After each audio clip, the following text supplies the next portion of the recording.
He came back to a quiet piece of land his father left behind, planning to stay only a few days.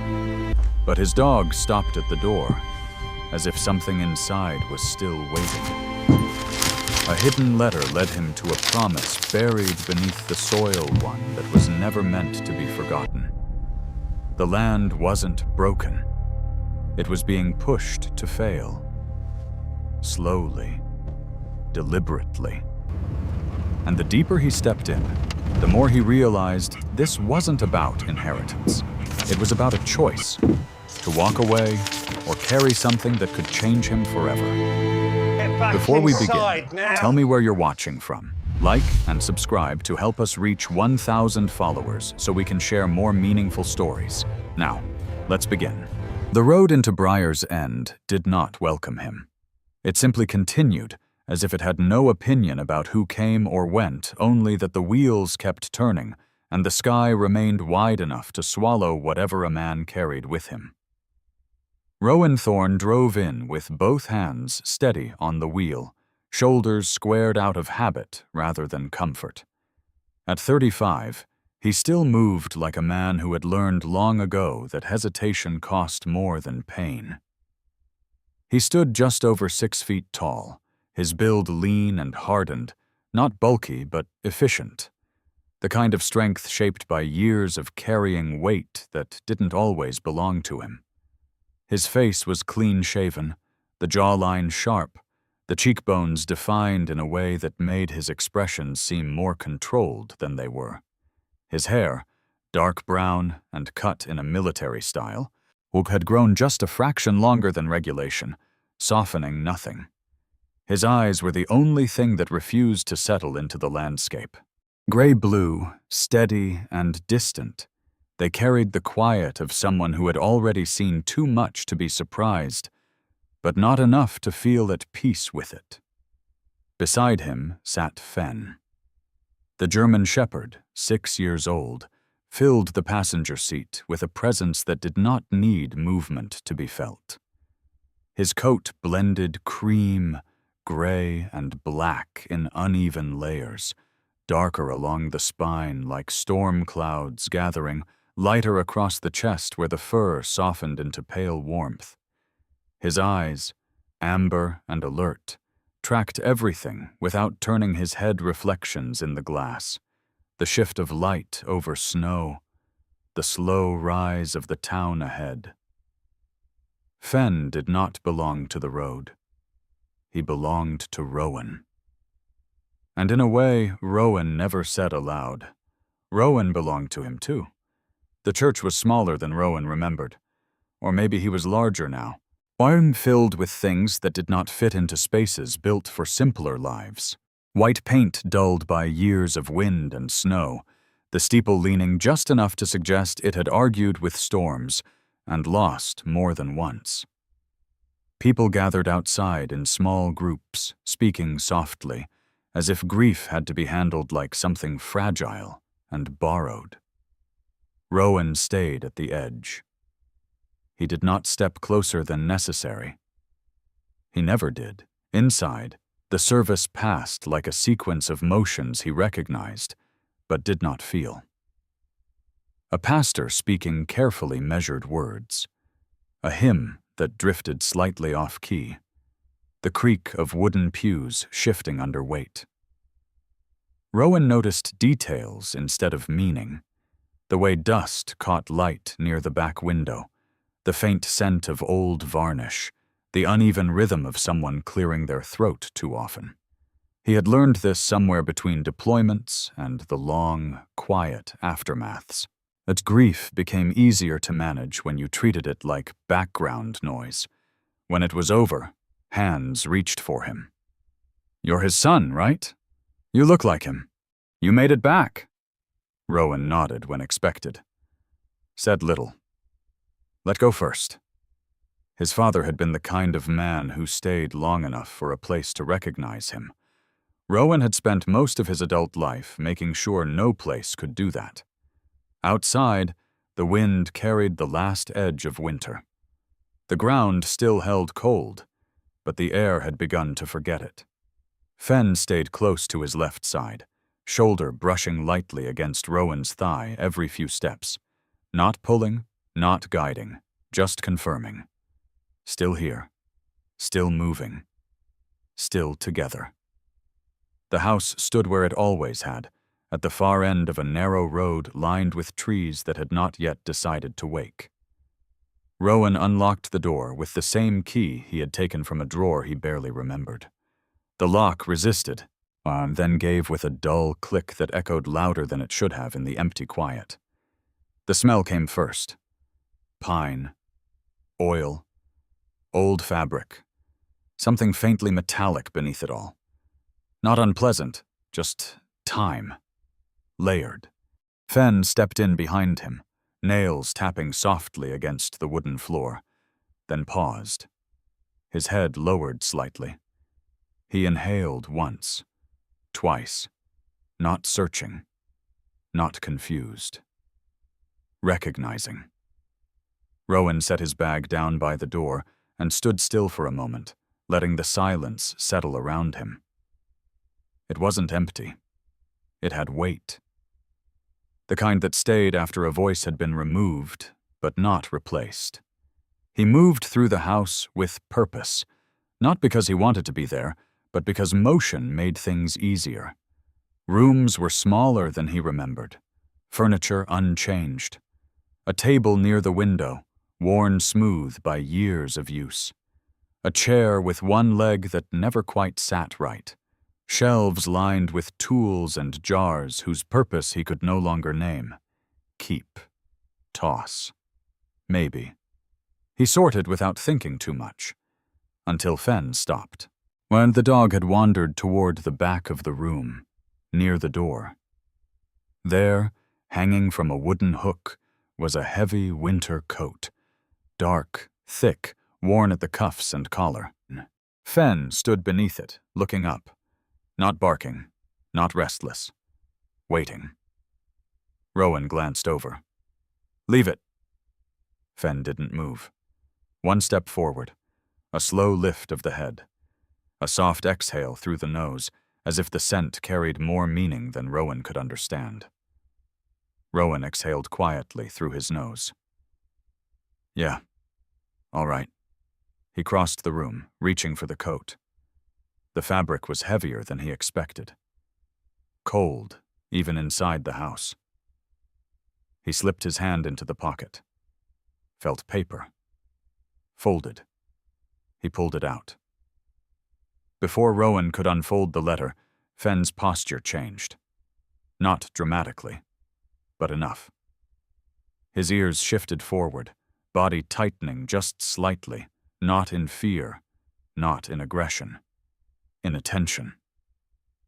His gaze moved past Rowan, toward the door, toward something that wasn't there, or something that had just left.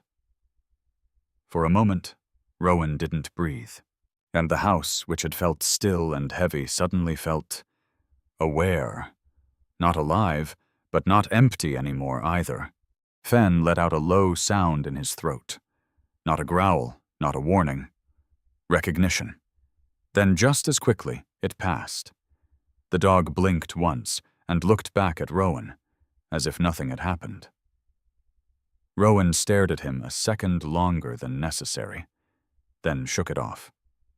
Yeah, just the wind. But the wind hadn't touched the door. The letter was simple. No envelope. Just paper. Folded cleanly, edges worn from time. The handwriting was unmistakable. His father's. Short lines. No wasted space. No apology. No explanation that tried to fix anything. Just acknowledgement of something left undone. And a name, Elspeth Vale. Below it, an address Rowan didn't recognize at first. North Orchard Hill. Then, tucked beneath the fold, a second piece of paper. Smaller. Rougher. A note written later, the ink slightly different, as if added after hesitation. As if she still holds the West Hill check, the drying shed. 3 crooked nails. You'll know. Rowan stared at it longer than he meant to. There was no money mentioned, no inheritance revealed, no hidden fortune waiting to solve anything. Just direction. Just weight. The kind that didn't belong to the person holding it. "I'm not doing this," Rowan said aloud. Fen blinked, didn't move. Rowan folded the paper back once, slower this time, then set it on the table. He turned away, moving toward the back room again, forcing himself into motion. Boxes, old tools, broken radio. The rhythm returned. Keep, toss. Maybe. But something had shifted. He felt it in the way his attention kept drifting back toward the table, in the way the silence now seemed less settled, more expectant. Outside, the wind picked up again, brushing against the walls, slipping through the cracks of a house that had learned long ago how to hold itself together without help.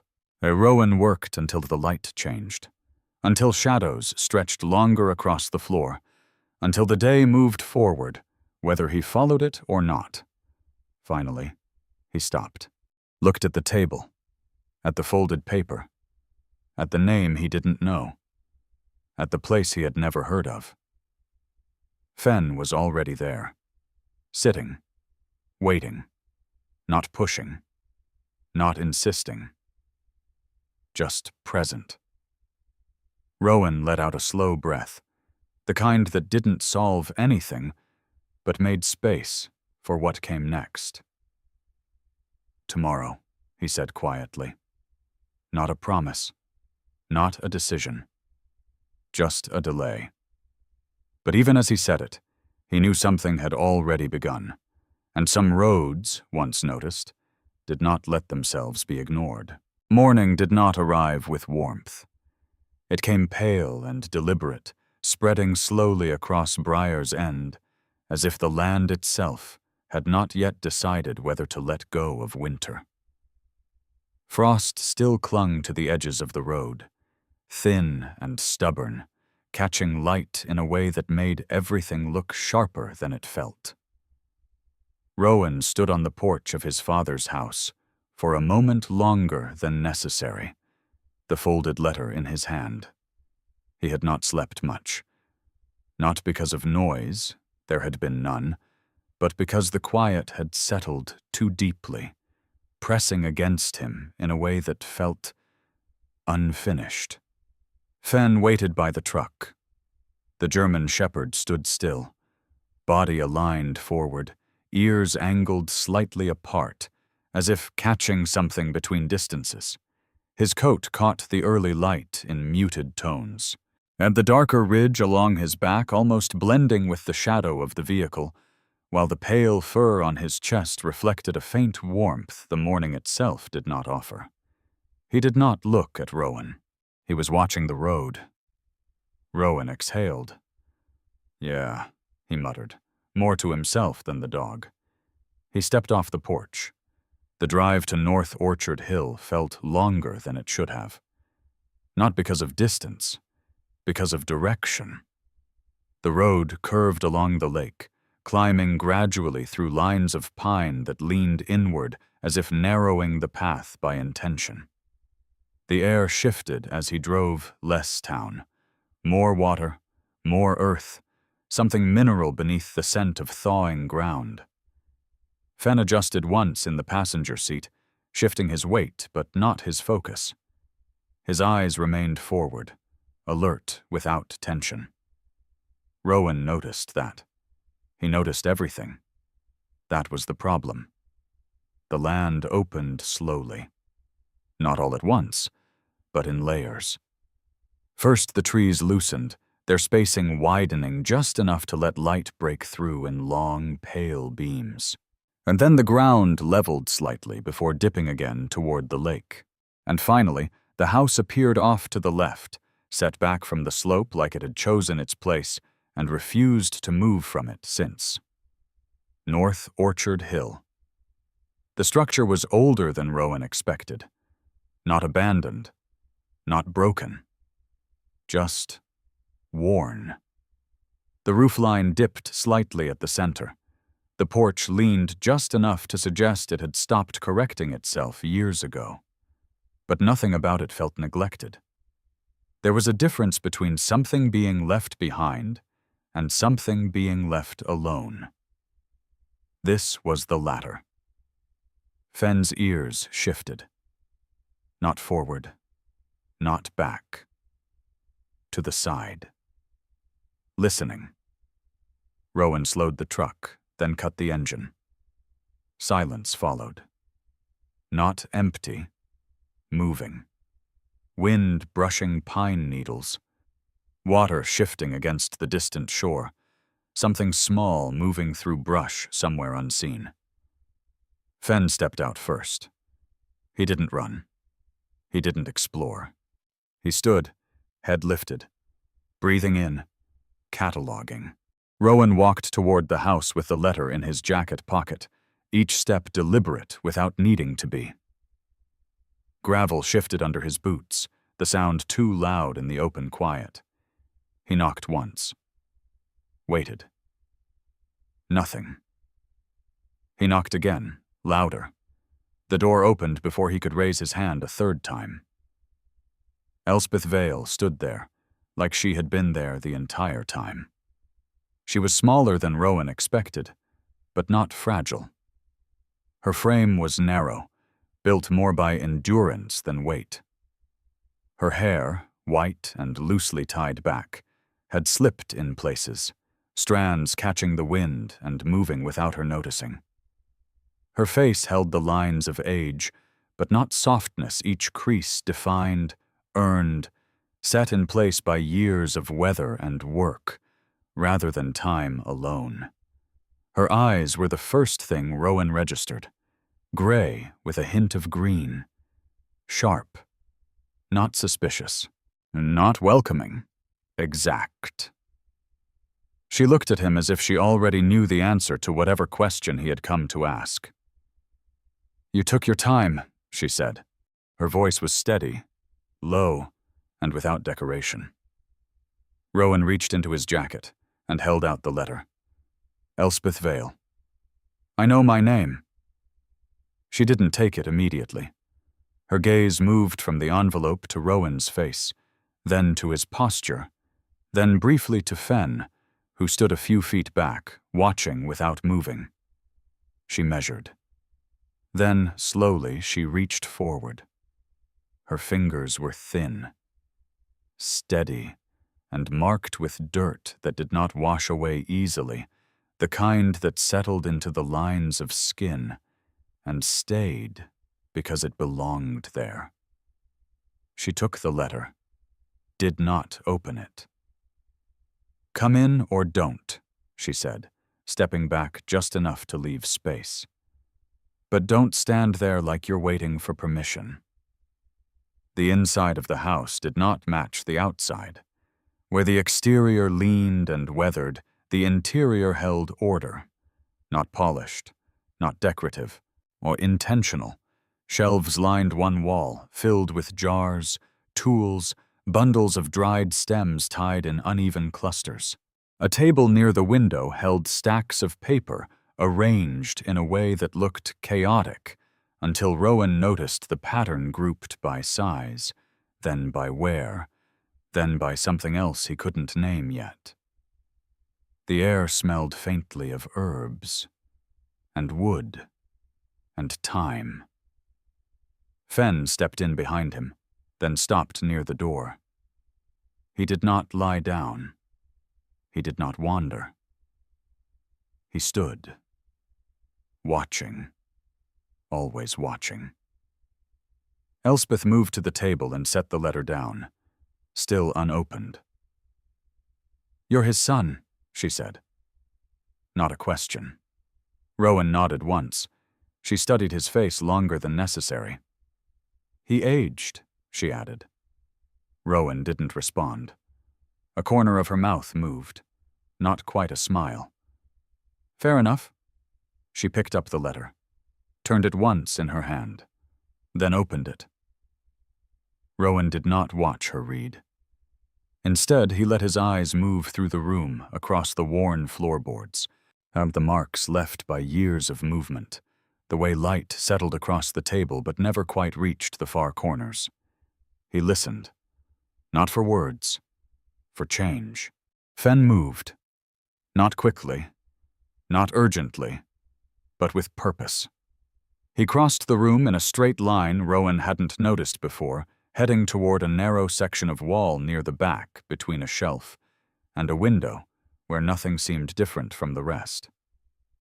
He stopped there, lowered his head, and exhaled once, slow and deep. Then he placed his paw lightly against the floor. Once. Lifted it. Placed it again. Not scratching. Not digging. Marking. Rowan felt it before he understood it. The same quiet shift as the night before. Not fear. Not danger. Recognition. Of something just beneath. He looked toward Elspeth. She hadn't turned, but her reading had slowed, only slightly. "That's all he wrote," she said finally. She set the letter down. Her voice held no disappointment, just confirmation. Rowan leaned one shoulder against the wall. "He didn't say where you were." "Had to figure that part out. He always left out the parts that mattered." There was no bitterness in her tone, which made it harder to dismiss. Rowan's gaze drifted briefly to Fen, who had stepped back now, returning to his place near the door, as if the moment had passed. "You want something?" Elspeth asked. "No." "You came anyway?" A pause. "Yeah." She nodded once, then reached for a pencil resting across one of the papers on the table. She didn't write. She just held it. "He left," she said after a moment. "Not because he didn't care." Rowan's jaw shifted slightly. She continued. "He left because he didn't want to stay long enough to find out what caring would cost him." The words landed without force, which made them heavier. Rowan didn't answer. Didn't need to. Elspeth looked at him again. Different this time. Not measuring. Not assessing. Recognizing. "You planning to leave the same way?" she asked. Rowan pushed off the wall. I'm not here for that." "No," she said. "You're here because you already stepped in, and don't know how to step out clean." That was closer than he liked. Outside, something shifted. A dull, hollow sound. Wood against something harder. Fen's head turned instantly. His body followed a second later. Rowan moved without thinking. The greenhouse sat behind the house, closer to the slope that led toward the lake. Or what was left of it. One side of the structure had bowed inward slightly. The frame twisted just enough to suggest it had taken more strain than it should have. Plastic sheeting snapped in the wind, sharp, uneven. Elspeth moved faster than Rowan expected. "Damn it," she muttered, already stepping toward the structure. Rowan caught up in 2 strides. "Stop! I said don't make it worse." She didn't slow. She ducked under a leaning beam, stepping over broken supports with the familiarity of someone who knew exactly where each weak point would be. Inside, trays had shifted, while soil scattered. Small green starts, fragile, new tilted toward cold air, slipping through the damaged side. Fen barked once, short, focused, then moved along the far edge, circling, positioning himself where the wind pushed hardest. Rowan followed Elspeth in. "Get those up," she said, already kneeling. "Not the big ones, the small trays first. They won't survive the cold." Rowan didn't argue. He dropped beside her, hands moving, lifting, resetting, stabilizing. The rhythm came back. Not the rhythm of sorting objects, the rhythm of keeping something alive. The wind pressed through the broken side again, cold, direct, unforgiving. Something above them creaked. A beam shifting under stress. Rowan glanced up, then back to the trays. Not enough time to think, only to act. They worked without speaking for several minutes. No wasted movement, no hesitation, just breath and motion, and the quiet understanding that neither of them would stop until the immediate damage was contained. When the last of the smallest trays were stabilized, Rowan leaned back slightly, catching his breath. The structure wasn't fixed, but it was holding. For now. Elspeth straightened slower. Not weak, just aware. "You don't hesitate," she said. Rowan shrugged. "Didn't have time to." She studied him again. Longer. 3 days, he said. "What?" "I'll stay. Fix this. Whatever else is about to give out." Elspeth tilted her head slightly. "I didn't ask you to." "I know." A pause. The wind moved through the broken frame again. Softer this time. She looked past him, toward the lake. Then back at the structure, at the trays, at the damage that hadn't been there an hour ago. Finally, she nodded. Once. "I don't need saving," she said. Rowan met her gaze. "I'm not here for that." Another pause. Then she added, "If you're going to stay." Her eyes moved over the greenhouse, the tools, the fragile starts pressing up through disturbed soil. "Don't make it worse." The second morning at North Orchard Hill came sharper than the first. Not colder, just clearer. The kind of light that left no room for hesitation, stretching across the slope in long, pale lines that showed every uneven patch of ground, every bend in the old orchard rows, every place where time had chosen not to repair what it had worn down. Rowan woke before the sun fully cleared the trees. He didn't check a clock. He didn't need to. Years of waking before movement, before noise, before consequence, had carved that rhythm into him too deeply to forget. Fen was already awake. The German shepherd lay near the door, head up, eyes open, not restless, not alert in the way of immediate danger, but attentive. His ears shifted slightly as Rowan moved, acknowledging without reacting. "Still here." Rowan sat up slowly, the stiffness in his shoulders familiar, almost reassuring. 3 days. That was what he had said. Not a commitment, not a promise, just a limit. But even now, before the first full hour of daylight, he could feel something pressing against that limit from the inside. Outside, the air carried a thin edge of thaw. The ground was softer than it looked, moisture sitting just beneath the surface, waiting for weight to reveal it. Rowan stepped carefully without appearing to, boots finding balance where they needed to. Fen moved ahead of him by a few feet, not leading, not pulling, just slightly offset, like a second set of instincts walking parallel. The greenhouse stood as they had left it, temporary reinforcements holding. Barely. Elspeth was already there. She moved along the side of the structure with slow precision, adjusting a brace, tightening a wire, checking each point of tension with her hands instead of her eyes. Her frame looked thinner in the morning light, but nothing in her movement suggested fragility. She didn't look up when Rowan approached. "You're early," she said. "So are you." "I live here." Rowan didn't respond to that. He stepped in beside her, checking the beam they had reset the night before. It held. For now. They worked without speaking for several minutes. Not out of discomfort. Out of agreement. By mid-morning, the immediate repairs were stable. Not fixed. Not permanent. But no longer failing. Elspeth wiped her hands on the side of her apron, then glanced toward the house. "You eat?" Rowan shrugged slightly. Sometimes. She studied him for a second, then turned. Come on. Inside, the house felt warmer than the day before, not in temperature, in presence. Rowan sat at the table while Elspeth moved around the kitchen, setting a kettle, slicing bread, placing things in front of him without asking what he wanted. It wasn't hospitality. It was function. Fen settled near the doorway again, watching. Always watching.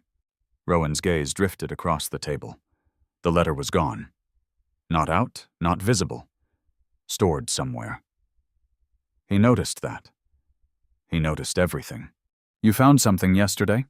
Elspeth said, not looking at him. Rowan paused mid-bite. What makes you think that? She shrugged slightly. You came back. That was answer enough. He leaned back slightly in the chair. There's something under the drying shed. Her hand stilled, just for a fraction of a second, then continued moving. You went looking? You left me a trail. I left your father one. Rowan's jaw tightened slightly. Same difference. No, she said quietly. It's not. They walked to the drying shed together. The structure sat lower on the slope than the house, closer to where the orchard began to stretch toward the lake. It was older than the greenhouse, the wood darker, more worn, the boards carrying the marks of seasons that had come and gone without interruption. Rowan stepped inside first. The air smelled different here. Less herb, more dust. Old fruit. Time sealed into wood. Fen entered behind him, slower this time. Not hesitant, deliberate. He moved along the edge of the room, nose low, pausing at intervals as if reading something written across the floor that no one else could see. Rowan crouched near the center. 3 crooked nails. He found them almost immediately. Not because they were obvious, because once you knew what to look for, they were the only thing that didn't belong. He pressed his palm against the board. Solid, but different. Used. He pried it up carefully. The wood resisted, then gave. A soft pull. Dust rose. The space beneath was shallow. And inside, a tin box. Small. Scratched. Unremarkable.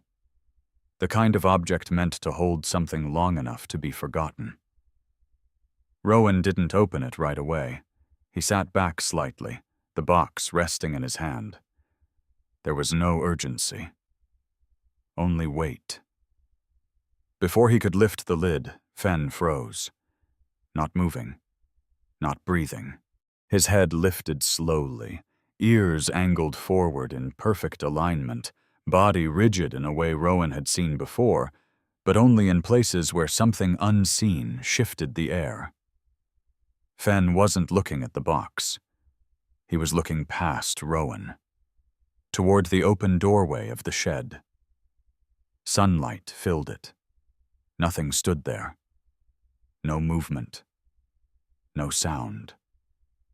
But Fen's eyes tracked something that wasn't visible for 3 full seconds. Then, just as slowly, he exhaled, relaxed, and looked back at Rowan, like the moment had passed, like whatever it had been was gone. Rowan didn't turn, didn't follow the direction. He just sat there, the box in his hands, and felt the quiet press closer. Not threatening, not comforting, just present. He opened the box. Inside, paper. Folded, layered, handled. Not once, many times. Rowan pulled the first sheet free. Maps. Hand-drawn.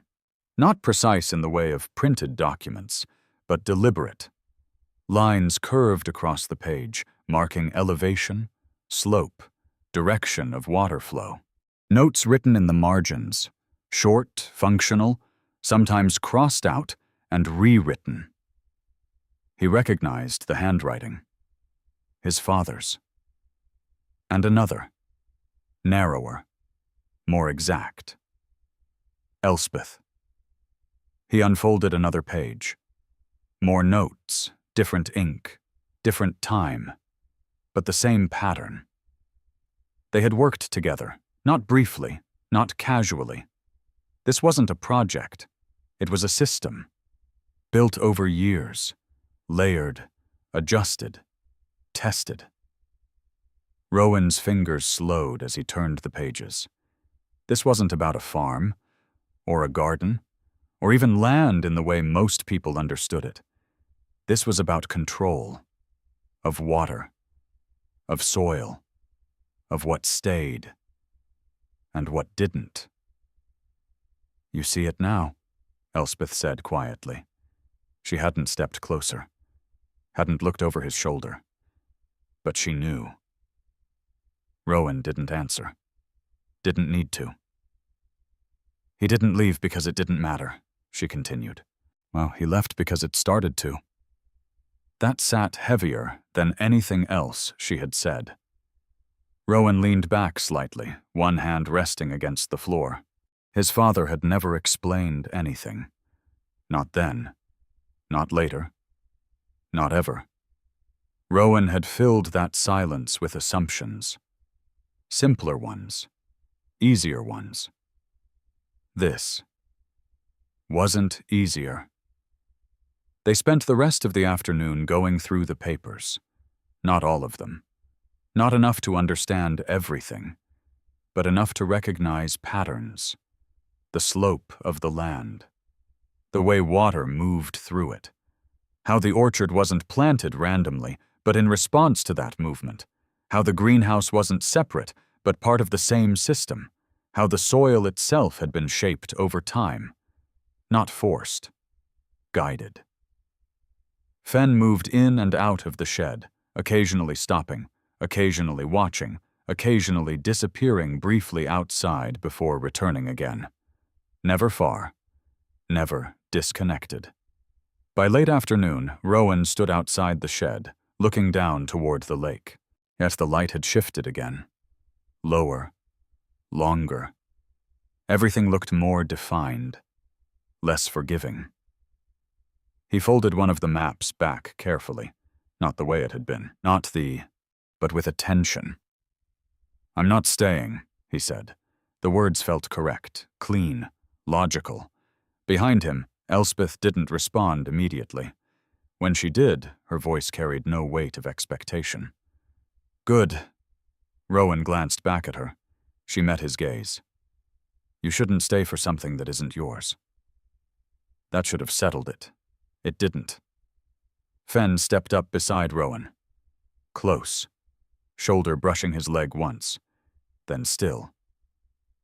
Rowan looked down at him. The dog's gaze moved between the slope and Rowan's face. Not asking. Not insisting. Just holding the moment open. Rowan exhaled slowly.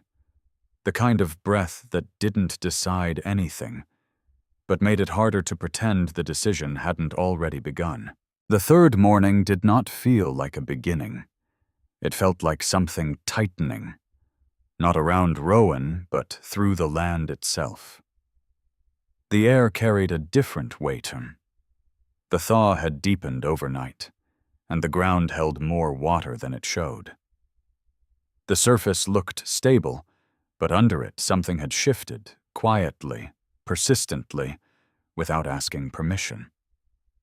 Rowan noticed it the moment his boots sank a fraction deeper than expected. Fen noticed it before that. The German shepherd moved ahead along the slope, slower than usual, his paws placing carefully, not testing adjusting. His head stayed low, his breathing steady but more frequent, as if the air carried information Rowan couldn't yet read. Rowan followed. Not blindly, never blindly. Elspeth was already outside, standing near the edge of the orchard. at her hands resting lightly against her sides, her posture still as if she were listening to something the wind hadn't carried yet. "You feel it?" she asked without turning. Rowan stepped beside her. "Ground's holding more water." "Too much." Her eyes remained on the slope. "It shouldn't be." That mattered, more than the fact that it was happening. They walked the perimeter together. Rowan moved methodically, tracing the lines he had seen on the maps the day before, not visually, but mentally, reconstructing how water should move through the land, where it should slow, where it should pass, where it should never stay. Fen stayed just ahead of them, shifting direction in small increments, not choosing a path, but correcting one. Rowan stopped near the western edge. Kneeling, he pressed his palm into the soil. Damp. Deeper than it should be for this time of year. He dug slightly with his fingers. The texture changed beneath the top layer. Not natural. Packed. Mixed. His jaw tightened. "Someone's been here." Elspeth's gaze sharpened. "Show me." They moved a few yards down. Rowan cleared more of the topsoil, exposing what lay beneath. Fragments. Concrete. Broken brick. Compacted debris. Not recent, but not old enough to belong. Elspeth crouched beside him, her fingers moving through the dirt with a familiarity that turned observation into certainty. "This wasn't here last fall." Rowan nodded. "It's blocking the runoff. And holding the water where it shouldn't stay." Her voice remained steady, but something behind it shifted. Not fear. Recognition. A truck engine broke the silence. Low, approaching. Rowan stood before he turned. The vehicle came into view along the upper path, a county-marked pickup, clean enough to suggest it had not spent much time on roads like this. It stopped a short distance away. The driver stepped out. Owen Markham. Mid-40s, average height, solid build, the kind of man who looked like he had once been stronger and simply never bothered to lose that foundation. His hair was a dull brown, threaded with early gray, cut short but not precisely. His face carried lines that didn't come from age alone, creases around the eyes that suggested long hours reading things that didn't sit right, a mouth that had learned how to stay neutral, even when it disagreed. His coat was practical county-issued, dark, worn just enough to show use, but not neglect. Beneath it, a flannel shirt, sleeves rolled once at the wrist, gloves tucked into his back pocket, a clipboard in one hand. He closed the truck door without slamming it, walked forward. Not rushed, not hesitant, measured. "Morning," he said. Elspeth didn't return the greeting. Rowan gave a slight nod. Owen glanced between them, then down toward the disturbed ground. "Got a report," he said. "Potential instability along this slope." His tone was professional. Careful, but not indifferent. Rowan stepped aside slightly. "Take a look." Owen crouched, set the clipboard down, removed one glove. His fingers moved through the soil with practiced ease, not as familiar as Elspeth's, but not inexperienced either. He uncovered the same layer Rowan had exposed, paused, then pressed deeper. His brow tightened just slightly. "This wasn't here," he said. Not a question, a statement. Elspeth answered anyway. "No." Owen exhaled through his nose. "Didn't think so." He sat back slightly, resting his forearms against his knees. "Got flagged after a survey upstream," he added. "Water retention readings didn't match historical data." Rowan's eyes narrowed slightly. "And that brought you here?" "That's how it works." It wasn't defensive. Just factual. Fen let out a sharp bark. Not loud, but precise. Rowan turned instantly. The dog had moved several yards downhill, standing at the edge of a shallow depression Rowan hadn't noticed before. Fen's body was angled not toward the surface, but slightly downward, as if something beneath the ground had caught his attention. He pawed once, stopped, then stepped back. His ears flattened just slightly, not in fear, but in calculation. Rowan moved quickly, dropped to one knee beside the spot, pressed his hand into the soil. Cold, wet. Then, movement, not visible, but felt. A subtle shift beneath the surface. Pressure. Building. He looked up sharply. This whole section's unstable. Owen stood immediately. How bad? Rowan didn't answer right away. He was already calculating. Distance, slope, water weight, time. They moved fast after that, not frantic. Directed. Elspeth went for the nearest row of younger trees, stabilizing their bases with quick, practiced movements. Owen marked the area with temporary flags, already speaking into a handheld radio, his voice low but firm. Rowan focused on the runoff. If the blockage held, the water would continue to collect. And if it broke suddenly, it wouldn't be controlled. Fen moved along the edge of the depression, keeping distance, circling once, then settling at a point slightly above the weakest section. Watching. Always watching. It didn't collapse, not fully, but a section of ground shifted. Slow. Heavy. Enough to confirm what Rowan already knew. This wasn't natural. Not just the water, the timing, the placement. Someone had altered the system, and not by accident. By early afternoon, the immediate risk had been contained, not resolved, but understood. Owen stood near the truck again, clipboard in hand, writing notes with short, deliberate strokes. He glanced up at Rowan. You've got experience with this kind of thing. Rowan shrugged slightly. Different terrain? Same principles. A pause. Then Owen added, quieter this time. This doesn't read like natural failure. Rowan met his gaze. No. Owen nodded once, didn't elaborate, didn't need to. Elspeth stood a few yards away, looking over the slope. Her posture hadn't changed, but something in her presence had. Not tension. Focus. Refined. They've started sooner than I expected, she said. Rowan turned toward her. They? She didn't answer directly. Instead, she looked at him. Really looked. The kind of people who don't like systems they can't control. That narrowed it down enough. Owen closed his clipboard. I'll file this as interference, he said. Not natural degradation. Elspeth gave a short nod. Do that.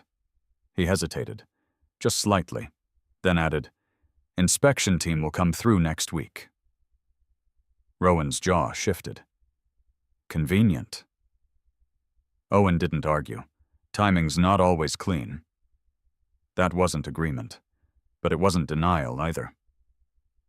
The truck pulled away not long after. The sound faded quickly, too quickly, leaving the land quieter than before, not peaceful, aware. Rowan stood at the edge of the slope again, looking down, then across, then back toward the house. Everything still looked the same, from a distance, but now he could see it. The imbalance, the disruption, the intention behind it. Behind him, Fen stepped closer, shoulder brushing lightly against his leg. Once, then still. Rowan exhaled slowly. Not frustration, not acceptance. Something in between. I said I wasn't staying, he muttered. Fen didn't move, didn't react. The wind shifted across the slope, carrying the scent of wet earth, and something else beneath it, something unsettled. Rowan's gaze drifted back to the disturbed ground, then to the orchard, then to the house. He didn't say anything else, but the silence no longer felt like something he was passing through. It felt like something waiting for him to answer. The land did not settle after the inspection. It held. But holding was not the same as being stable. Rowan could feel it in the way the ground responded beneath his bootsless resistance. More give, as if something beneath the surface had been disturbed and had not yet decided how to rest again. He moved through the orchard in the early hours, retracing the lines he had begun to understand. Not perfectly, not fully, but enough to know where things should feel right and where they didn't. Fenn stayed close, closer than usual. The German Shepherd no longer moved ahead in wide arcs. Instead, he kept within a few feet of Rowan, his body angled slightly inward, as if narrowing the space between instinct and decision. His ears shifted often. Too often. Rowan noticed that. He noticed everything. Elspeth stood near the upper ridge, and looking down across the slope toward the lake. She hadn't moved much since the day before, not physically, but her attention had sharpened. She wasn't watching the land anymore. She was waiting for it to respond. "They won't stop," she said. Rowan stepped beside her. "Who?" She didn't answer directly. Instead, she looked toward the road. "They won't push hard," she continued. "Not yet." "Then what?" "They'll make it easier to give up than to stay." Rowan's jaw tightened slightly. That sounded familiar. The sound of tires on gravel came again. Cleaner this time. Quieter. More controlled. Rowan didn't turn immediately. He didn't need to. Fenn had already shifted. The dog's posture changed. Not tense, not defensive, but alert in a different way. His head lifted, ears forward, body still. Not reacting to threat, to presence. The vehicle that approached was not county-issued. It was newer, lower, too clean for the terrain it had just crossed. It stopped at the edge of the upper path. The driver stepped out, Garrick Hale. He was tall in a way that didn't come from effort-straight posture, balanced shoulders, the kind of alignment that suggested discipline without labor. His coat was dark, tailored, falling cleanly along his frame without a single unnecessary fold. Beneath it, a charcoal sweater, fitted but not tight. His boots were polished, untouched by mud, as if the ground had agreed not to stain him. His face was composed, not expressionless, controlled. Sharp features, but not harsh. His jawline clean, his cheekbones defined without exaggeration.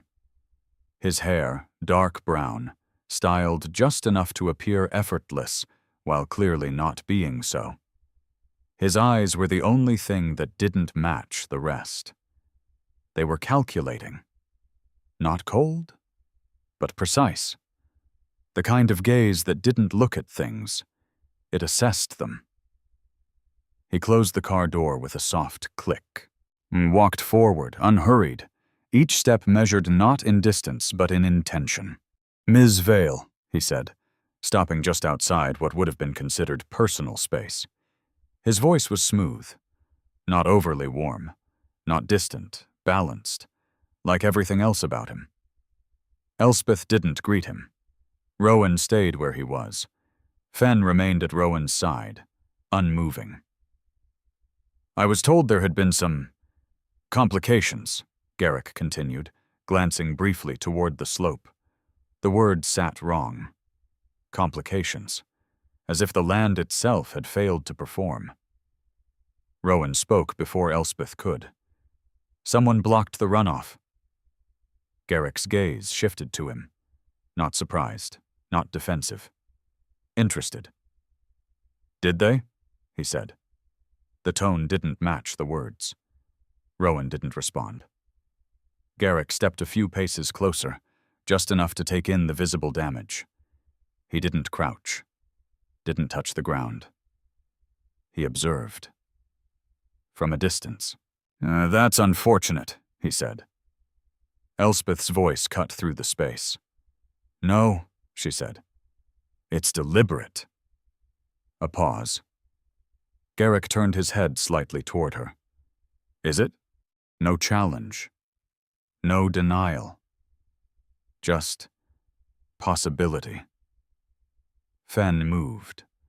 Not toward Garrick, not toward the slope, but slightly forward, placing himself between Rowan and the man.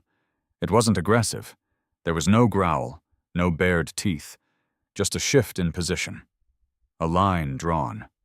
Subtle. Unmistakable. Garrick noticed. Of course he did.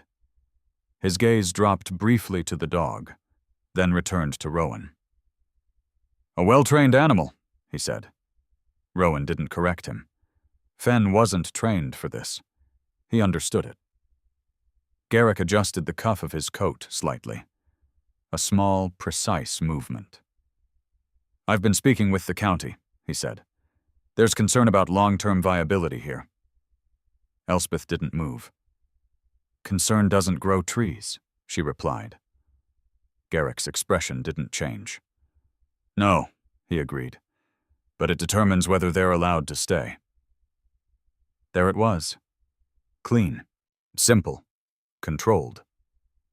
Rowan stepped forward slightly. Allowed by who? Garrick met his gaze. The people responsible for ensuring land is used efficiently. Rowan let that sit for a second. Efficient for who? A faint shift at the corner of Garrick's mouth. Not quite a smile. Everyone? He said. It sounded reasonable. That was the problem. Elspeth turned then, fully, facing Garrick. This land isn't inefficient, she said. Garrick inclined his head slightly. I'm sure it functions, in its own way. That's not what you mean. No, he said calmly. It isn't. Silence stretched, not uncomfortable. Calculated. Rowan's mind moved faster than his body. Mapping. Not terrain. Intent. Garrick hadn't denied anything. Hadn't admitted anything. But the timing, the inspection, the interference, it all aligned too cleanly, like something designed to look accidental. We're offering to take it off your hands, Garrick said finally. And there it was. No pressure. No demand. Just an option. Elspeth didn't react. Not outwardly. What happens to it? Rowan asked. Garrick glanced toward the slope again.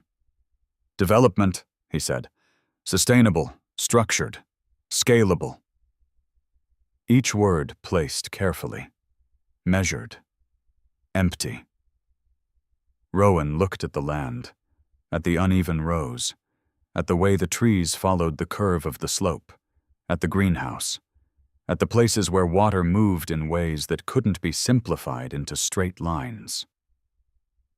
You'd flatten it, he said. Garrick didn't answer immediately. Then, we'd optimize it. That was worse. Fen shifted again. Not forward, not back. Closer. His shoulder pressed lightly against Rowan's leg. A grounding point. A reminder. Not everything needed to be spoken. Elspeth exhaled slowly. I'm not selling. Garrick nodded once, as if he had expected that. Of course, he said. No disappointment, no frustration, just acknowledgement. That doesn't change the concerns, he added. And he stepped back slightly. Not retreating. Creating space. I'll be in touch, he said. Not a threat. Not a promise. Something in between. He turned. Walked back toward the car. The same measured pace. The same clean movement, the same absence of hesitation. The engine started. The vehicle pulled away, and once again. The sound disappeared too quickly, leaving the land quieter than before, but not calmer. Rowan stood where he was, watching the space Garrick had occupied. Then the road, then the slope, then the house. He exhaled slowly, not tired, not relieved. Something else, recognition. They won't push all at once, Elspeth said behind him. Rowan didn't turn. They don't have to. A pause. Then, they just have to make staying harder than leaving. Rowan nodded once. He understood that. Too well. Fenn stepped forward, moved past Rowan this time. A few steps, then stopped, looking out over the land. Not at any one point, at all of it. Rowan followed his gaze. For the first time since arriving, the land didn't look like something he was passing through. It looked like something already in motion, and he was standing inside it. "I'm still leaving," Rowan said. The words came out steady, clean, logical. Elspeth didn't respond. Fenn didn't react.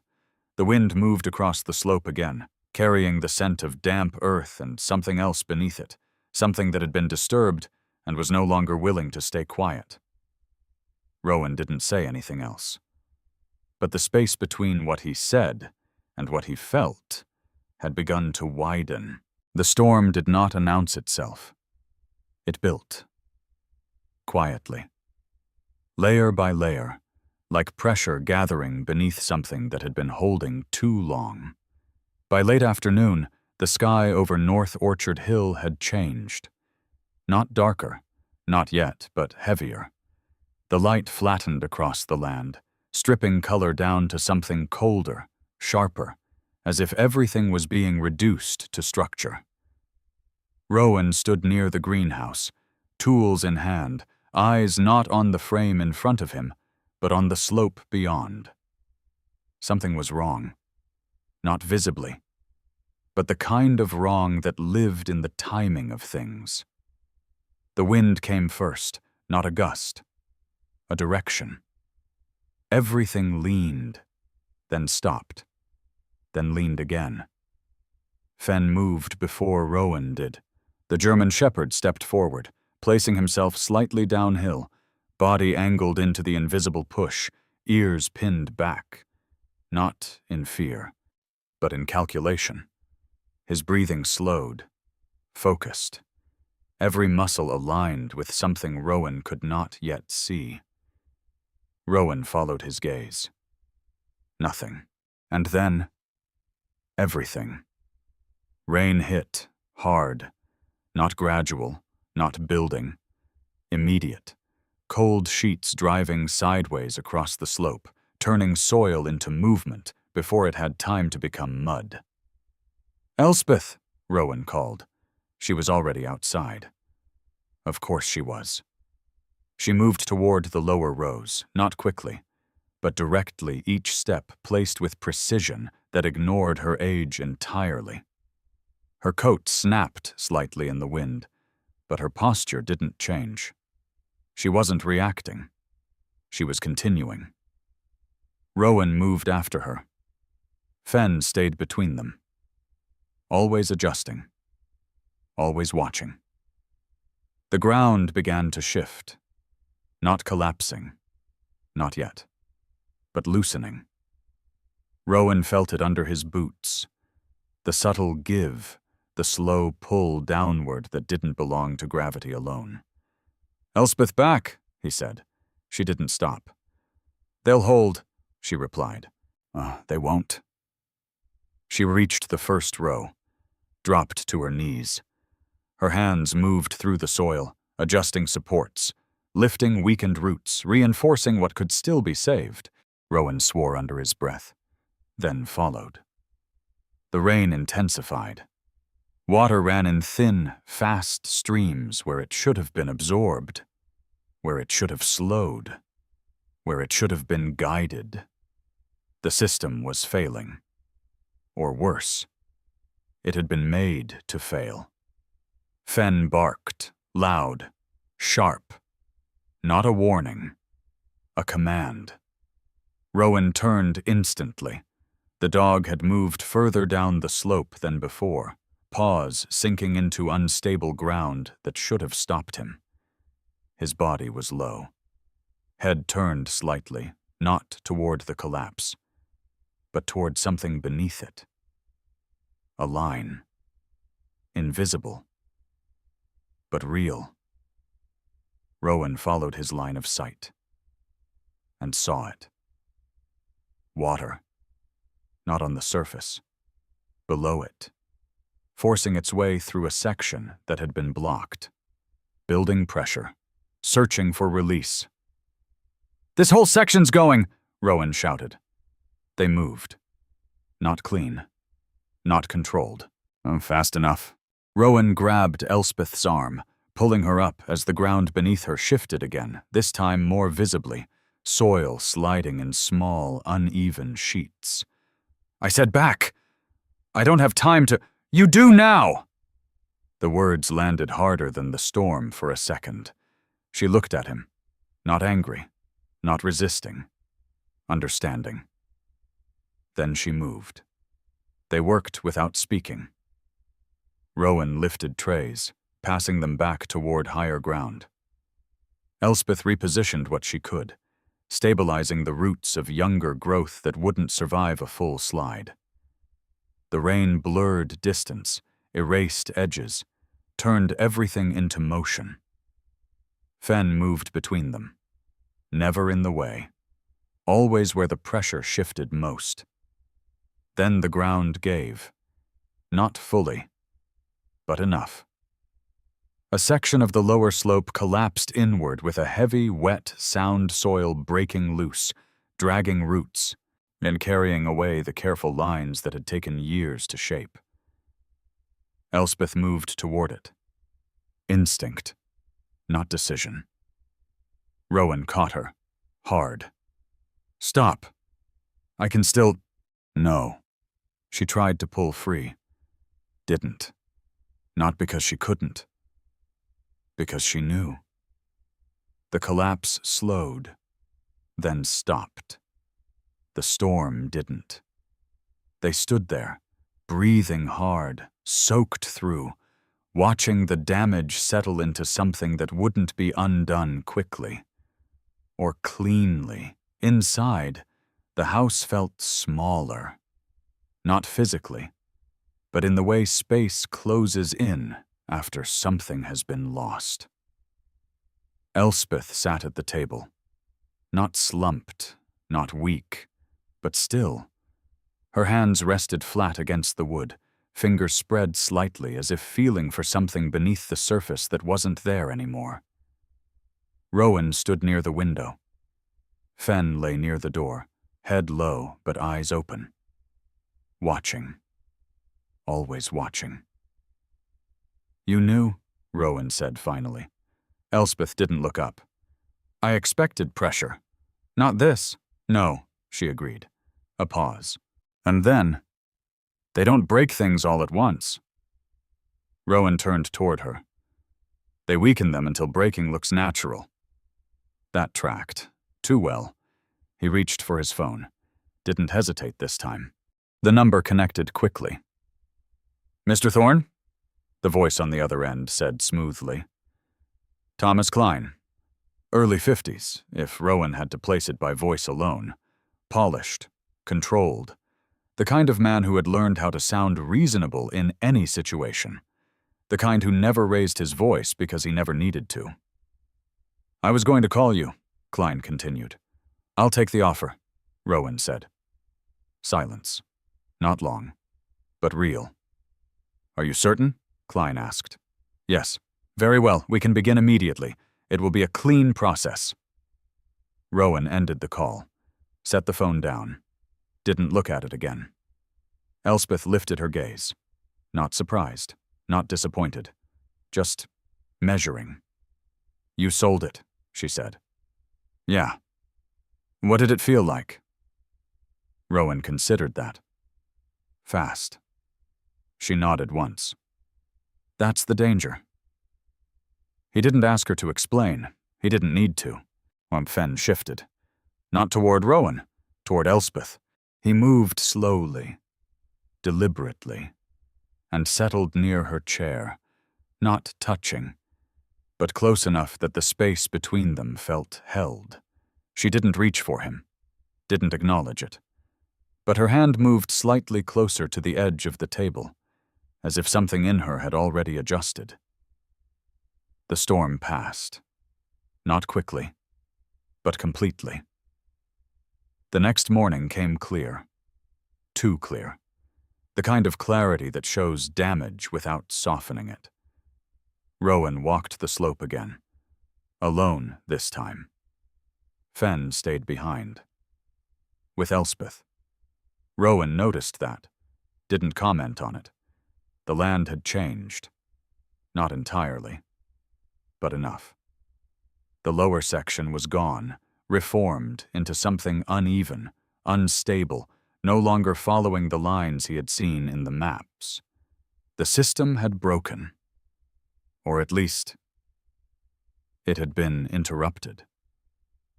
He stood there for a long time, not moving, as not thinking in words, just seeing. Then he turned, walked back. Elspeth was in the greenhouse, not working, sitting. That alone felt wrong. She looked smaller there, not physically, but in the way stillness changes a person. You're doing it wrong, she said without looking at him. Rowan frowned slightly. What? You're thinking about keeping it alive. He stepped closer. Isn't that the point? She shook her head. Slow. No. A pause. Then, the point is that it doesn't need you to. That landed differently. He didn't answer. Couldn't. She finally looked at him. Her eyes were clearer than they had been the day before. Not stronger. Just certain. If you stay, she said, you don't own it. Rowan said nothing. You don't fix it, she continued. You don't save it. A breath. You keep it moving. The words settled. Not heavy, not light. Just true. Rowan stood there, the weight of the phone call still sitting somewhere in the back of his mind. The decision made, clean, logical, final. Yes, and yet, something in it didn't hold. Not the way the land had held, not the way the system had been built, not the way Fen had stayed. He looked at her, then at the greenhouse, then at the slope beyond it, then down at his hands. Empty.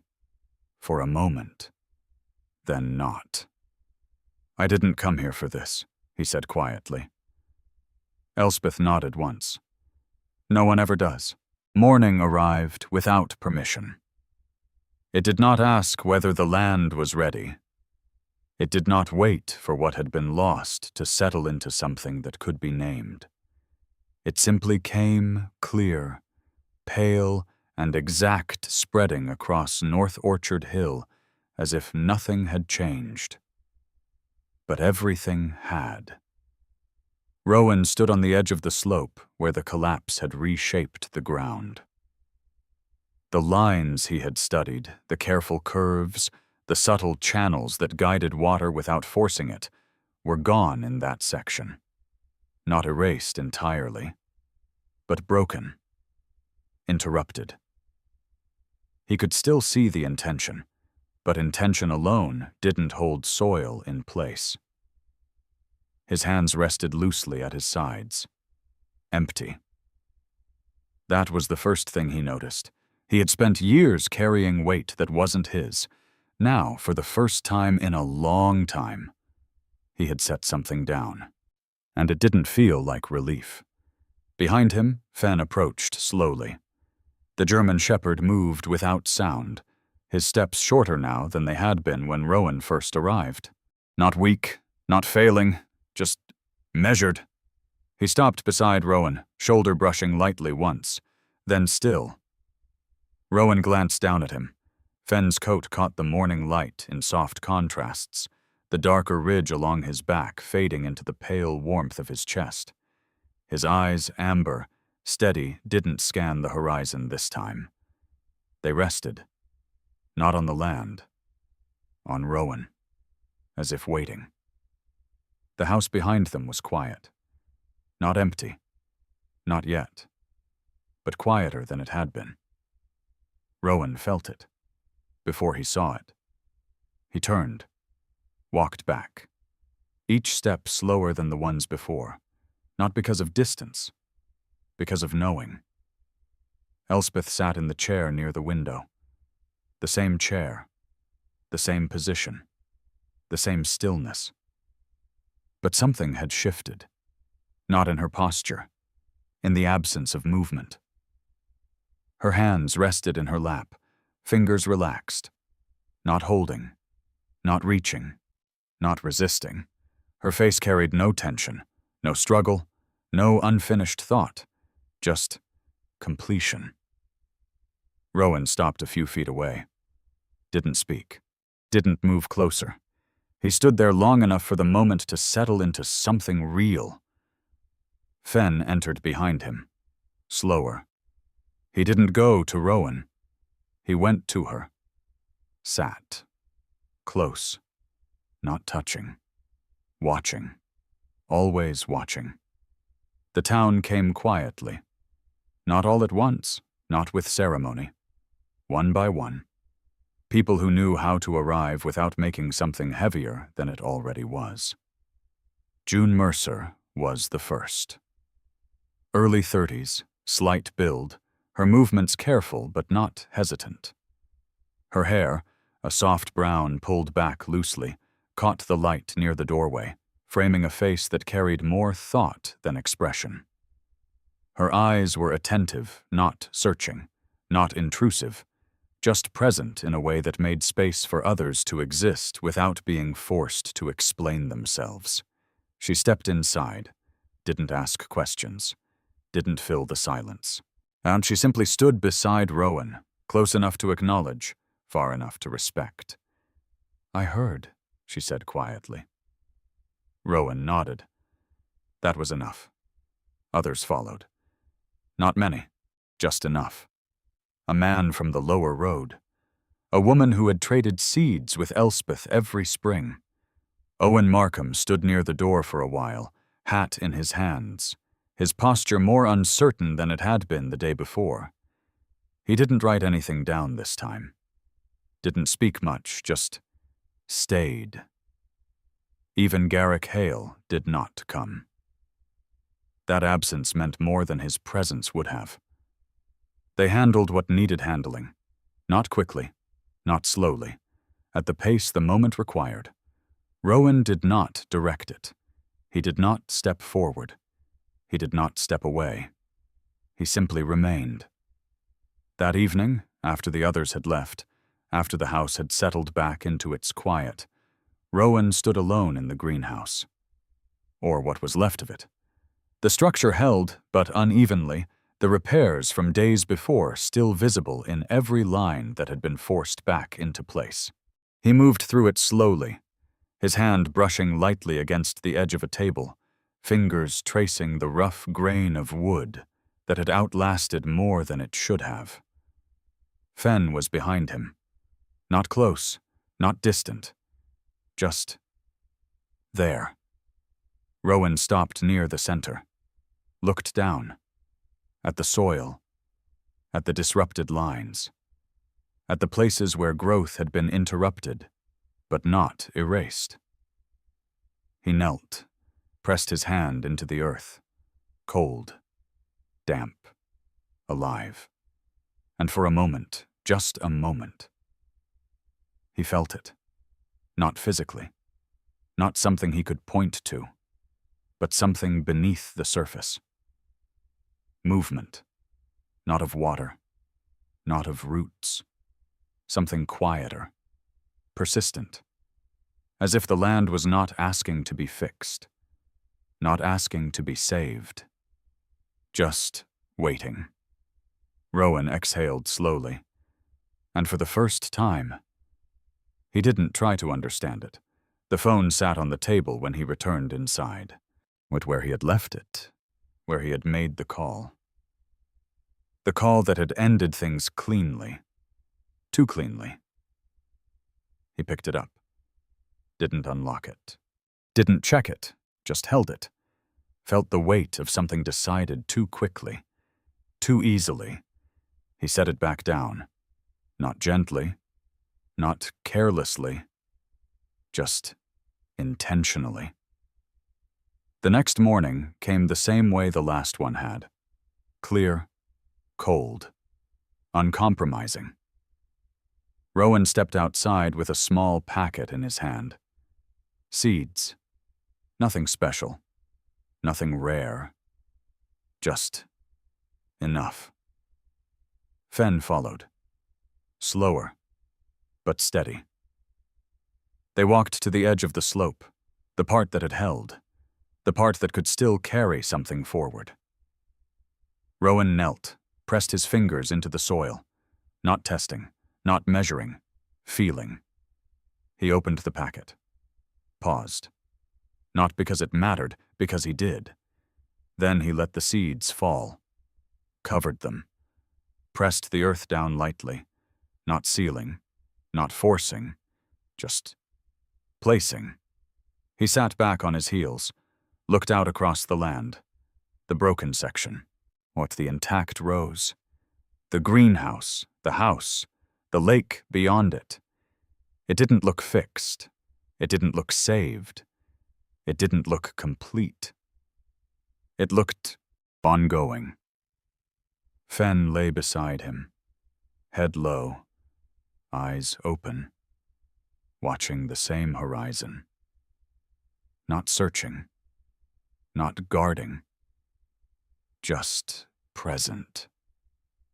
Rowan exhaled slowly, not heavy, not relieved, steady, for the first time since he arrived. He wasn't thinking about leaving. He wasn't thinking about staying. He wasn't thinking about what came next. He was already inside it. "I'm not doing this for him," Rowan said quietly. No one answered. No one needed to. "I'm doing it because I'm here."